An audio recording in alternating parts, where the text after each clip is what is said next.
સુરતમાં યુટ્યુબ ચેનલને લાઇક કરી પૈસા કમાવાની લાલચ આપવામાં આવી હતી। 23 લાખની છેતરપિંડી આચરવામાં આવી હતી।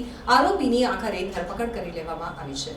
મળતી માહિતી અનુસાર મોટા વરાછામાં રહેતા 27 વર્ષીય ચિરાગ લુણાગરિયાને ગત ઓગસ્ટ મહિનામાં ઇન્સ્ટા આઈડી ઉપર મેસેજ આવ્યો હતો। સામેવાળી વ્યક્તિ સાથે વાત કરતા તેણે પોતાની યુટ્યુબ ચેનલને લાઇક કરવા ઉપર રોજના 150 થી 1500ની આવક થઈ શકે તેવું જણાવી લલચાવ્યો હતો। આ યુવકને લિંક મોકલી તેમાં અલગ અલગ ટાસ્ક તરીકે મોટી રકમ જમા કરાવવા ઉપર વધુ આવક થશે તેમ જણાવી 23.72 લાખ જમા કરાવ્યા હતા। ગઠિયાએ 23.72 લાખ રૂપિયામાંથી 17,000 પ્રોફિટ આપ્યા હતા। બાકીના 23.54 લાખ વિડ્રોલ નહીં થઈ શકતા હોવાનું જણાવ્યું હતું। નવેમ્બર મહિનાના અંતમાં આ પ્રકરણમાં સાયબર ક્રાઇમે ગુનો નોંધ્યો હતો। AK રોડ રામનગરના આશિષ વશરામ ધામેલિયાના અકાઉન્ટમાં નાણાં જમા થયા હોવાથી તેને સાયબર ક્રાઇમે દબોચ્યો હતો।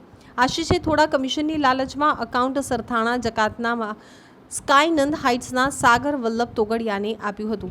તો એસીપી શ્વેતા ડેનિયલે જણાવ્યું હતું કે વર્ષ 2023માં સાયબર ક્રાઇમમાં નોંધાયેલી ફરિયાદમાં 23 લાખની રકમ સાયબર ગઠિયાઓ દ્વારા લૂંટવામાં આવી હતી। હાલ આ ગુનો આચરનારા 3 આરોપીની ધરપકડ કરવામાં આવી છે।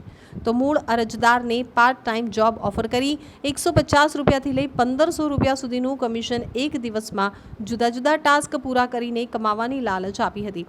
આ ટાસ્ક તેને ટેલિગ્રામ મારફતે આપવામાં આવતા હતા, જેની અંદર શરૂઆતમાં તેને 150 રૂપિયા આપવામાં આવતા હતા। ત્યારબાદ જુદા જુદા ટાસ્ક માટે જુદી જુદી રકમ જમા કરવાનું કહેવામાં આવતું હતું। અમુક વિડીયો અને ચેનલ્સને સબસ્ક્રાઇબ અને લાઇક કરવાના ટાસ્ક અપાતા હતા। ટાસ્કમાં તેમની પાસેથી 23 લાખ રૂપિયા વસૂલવામાં આવ્યા હતા। આ રકમ તેમને પરત આપવામાં ન આવતા અરજદારે ફરિયાદ નોંધાવી હતી।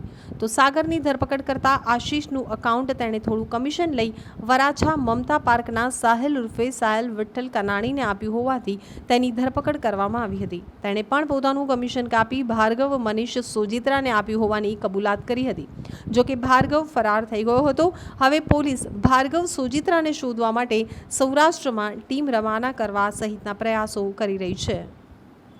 પોલીસ કમિશનર સર સુરત શહેર, સંયુક્ત police commissioner sir crime Surat શહેર તથા નાયબ police commissioner sir crime branch Surat શહેરનાઓની સૂચના અનુસાર સાયબર ક્રાઇમ પોલીસ સ્ટેશનની અંદર નોંધાયેલા અણઉકેલા ગુનાઓ પર ને ઉકેલવા માટે વિશેષ સૂચના આપવામાં આવી હતી। જે અંતર્ગત ગત વર્ષ 2023માં સાયબર ક્રાઇમ પોલીસ સ્ટેશનમાં નોંધાયેલ 85 નંબરનો FIRનો ગુનો, જેમાં 23 લાખ જેટલી માતબર રકમનું ટાસ્ક ફ્રોડ કરવામાં આવેલ હતું, તેમાં કાર્યવાહી કરવામાં આવેલ તથા હાલ સદર ગુનાની અંદર ગુનો ડિટેક્ટ કરીને 3 આરોપીઓની ધરપકડ કરવામાં આવેલ છે।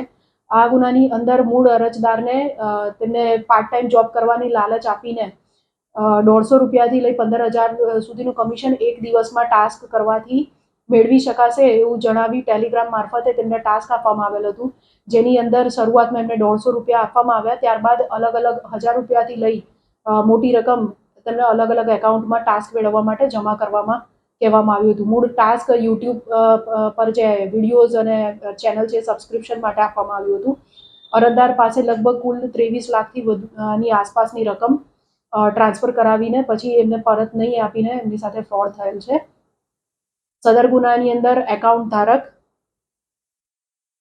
આશિષ વશરામભાઈ બાવાભાઈ ધામેલિયા તથા તેઓએ જેઓને કમિશનથી એકાઉન્ટ ભાડે આપેલ હતું તેવા સાગર વલ્લભભાઈ લક્ષ્મણભાઈ તોગડિયા, સાહિલ ઉર્ફે સાહેલ વિઠ્ઠલભાઈ કાનાણી વગેરેનાઓની ધરપકડ કરવામાં આવી છે તથા આ ગુનાની અંદર આ લોકોએ આગળ કોને એકાઉન્ટ આપેલ છે તેની ઇન્વેસ્ટિગેશન હાલ ચાલુ છે।